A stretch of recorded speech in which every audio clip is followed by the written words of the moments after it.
Ok, el evangelismo verdadero, hermanos, siempre va a resaltar la soberanía de Dios. Les voy a explicar esto, qué quiere decir.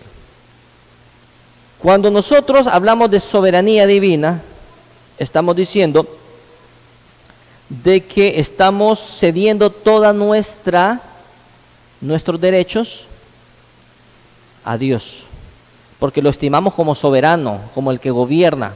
Cuando estamos hablando de soberano, estamos hablando de aquel que nos gobierna. Por eso en las constituciones de la República a nivel de Latinoamérica dice que el poder del pueblo recae sobre ¿quién? Sobre el soberano. ¿Quién es soberano? El poder del pueblo recae sobre él mismo. El soberano, el pueblo, dice, es el que escoge el presidente. O sea, dice así, ¿verdad? En las constituciones. Por lo menos allá lo dicen en Honduras, de esa manera. Pero cuando nosotros reconocemos a Dios que es soberano, entonces va a generar en nosotros obediencia. Va a generar entonces en nosotros obediencia. Entonces, el evangelismo verdadero va a generar obediencia en las personas. ¿Ok? Eso va a ser, es algo como que lo tenga usted en el banco. El evangelismo verdadero siempre va a generar obediencia. Otra, el evangelismo verdadero siempre apunta a la salvación de las personas. Y ese es el problema que tenemos, ¿verdad?, con los grupos evangélicos hoy en día, ¿verdad? Como no predican el evangelio verdadero, tenemos el problema de ellos que su proclama es una proclama vacía. Solamente llama a la gente a vivir un instante, pero no llama a la gente a la conversión o a la salvación. Porque la salvación solamente proviene de Dios y a través de su mensaje, cuando el evangelio se cumple en nuestras vidas. 3. El evangelio verdadero o el evangelismo verdadero siempre va a llevarnos a la santidad. ¿En qué sentido, hermanos? Dios no comulga con el pecado. El pecado está alejado de Dios. ¿Se acuerda usted en el texto de Isaías 59 cuando dice vuestros pecados han hecho división entre vosotros y Dios? Los pecados del hombre, las afrentas del hombre, la maldad del hombre, siempre va a ser una barrera que nos impide tener comunión con Dios.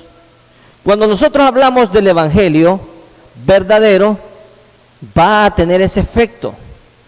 Va a tener el efecto de que busca la santidad de Dios. El evangelio, ¿verdad?, nos lleva al perdón de nuestros pecados, pero también nos lleva a la santidad.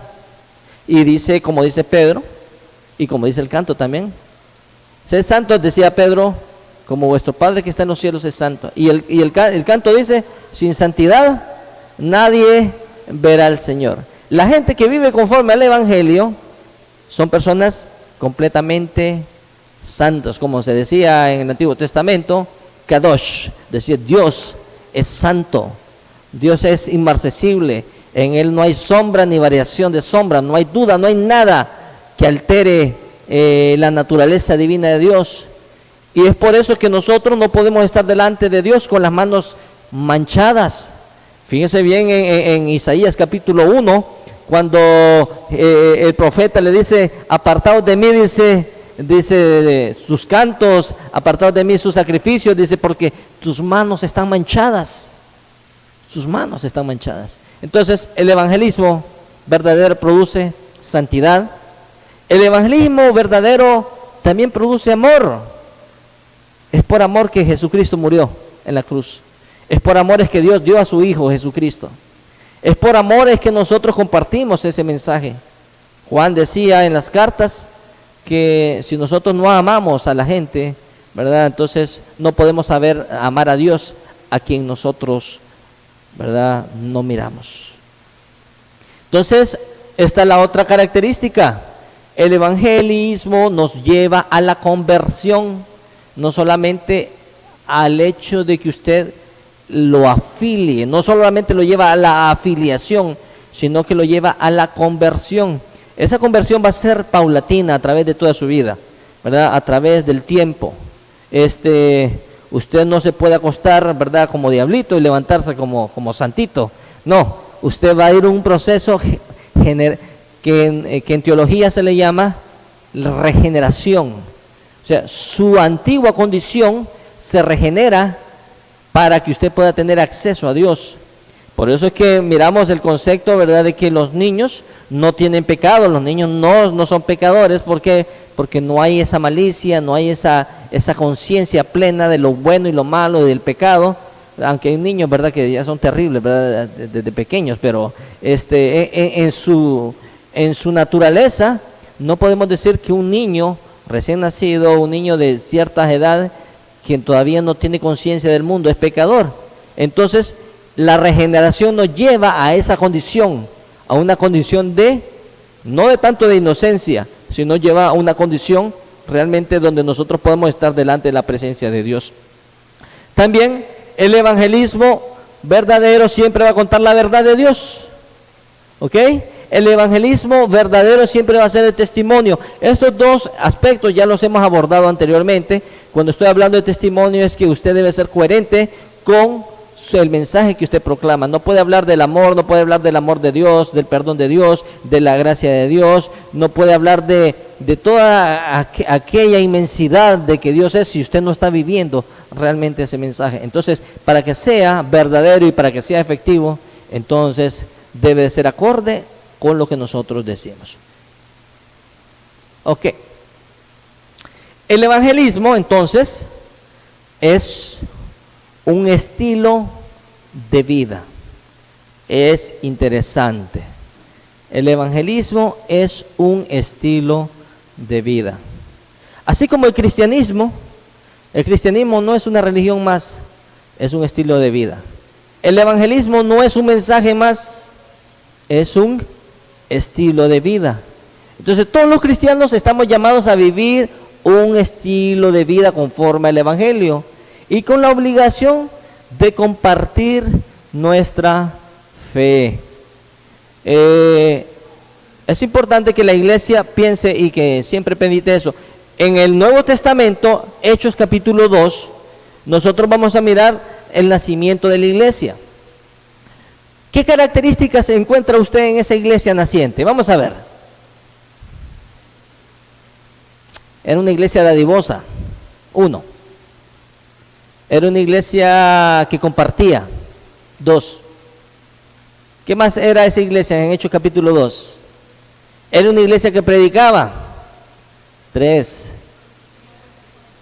Dice que era una iglesia que se reunía siempre, dice.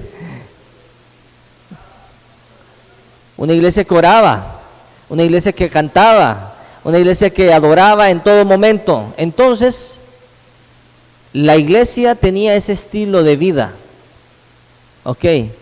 Con el tiempo, nuestras necesidades, obviamente, y nuestros contextos nos van a dictar ciertas pautas que muchas veces son diferentes. No necesariamente tienen que ser malas esas pautas, ¿verdad? Nosotros hemos limitado la reunión, ¿verdad?, a 2-3 veces por semana, y se entiende que esto tiene que ser así. Pero el problema está de que la iglesia muchas veces, la vida de iglesia solo se lleva en estas 4 paredes, hermanos. Y para mí, esto solamente es la culminación de lo que usted ha hecho durante toda su semana.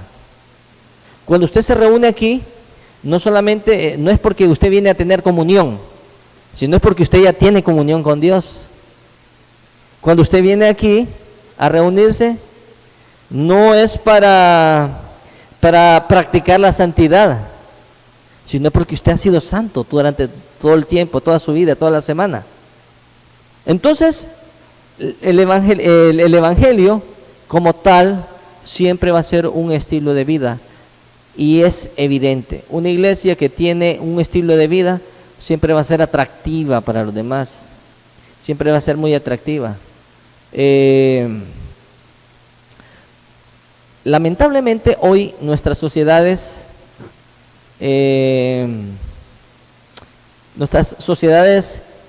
muchas veces han cambiado tanto hasta el punto de que se ha perdido, ¿verdad?, los valores esenciales, valores éticos, los valores morales. En nuestra sociedad hoy en día el pudor es un chiste, ¿verdad? Es un mito en medio de la oscuridad, donde no hay realmente absolutamente nada que podemos rescatar. Miramos nuestras sociedades que cada vez se van corrompiendo más, se van alejando de Dios, donde movimientos tratan de imponer sus ideas hasta dentro de las mismas iglesias. Hoy en Honduras están en tremendo debate que quieren aprobar la ley de matrimonio igualitario, ¿verdad? Y es un horror. Para mí es un horror. Yo sé que para ustedes también. Y es antibíblico y antinatural. Y le puede poner los anti que usted quiera.